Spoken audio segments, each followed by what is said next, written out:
Hi, I'm Adam Spelhaug, agronomist for Peterson Farms Seed. We're here with our Ag Bite videos, and today we're going to be talking about doing stand counts. This is a great time of year to be doing it. It's May 24th. Most of the corn has emerged, come out of the ground. A lot of it's in the V2 to V5 stage. This is a good time to be evaluating your stands, evaluating your population, seeing if you got what you intended for with your planting. And the thing I do is I take the tape measure, go out and measure 1/1000th of an acre, try to do this 3-4 times in the field, and then count them out. So for a 30-inch row, 17.5 feet is your 1/1000th of an acre. For most of the guys, 22-inch rows, that's 23 feet 9 inches. So measure that distance out, count the plants, take it times 1,000, and that is your stand.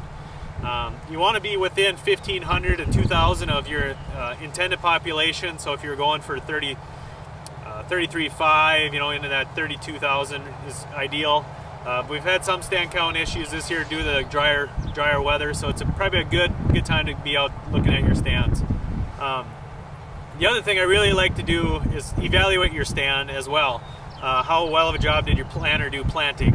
And the thing to take a look at is late emergers. So a plant that may have come up late, and we've seen some of these this year just due to the drier weather.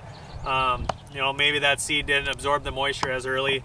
You want all the plants to be within one leaf collar, one leaf from each other. So when you have one like this, just in that VE stage, the plant next to it here is V2, just about V3, counting the 3 collars on the plant. Definitely far enough behind where you could see a yield drag. This late plant really becomes a weed to its neighbors. Probably will not produce as good of a crop. The other thing to look at is maybe a double. 2 plants that came too close together. Could be a planter issue.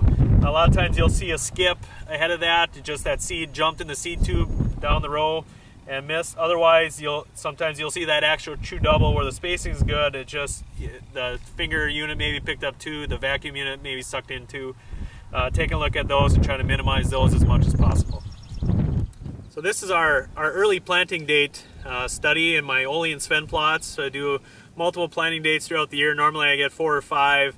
This year with the early spring and the tiled ground, it kind of took advantage of that, and I was able to get this early corn in April 4th.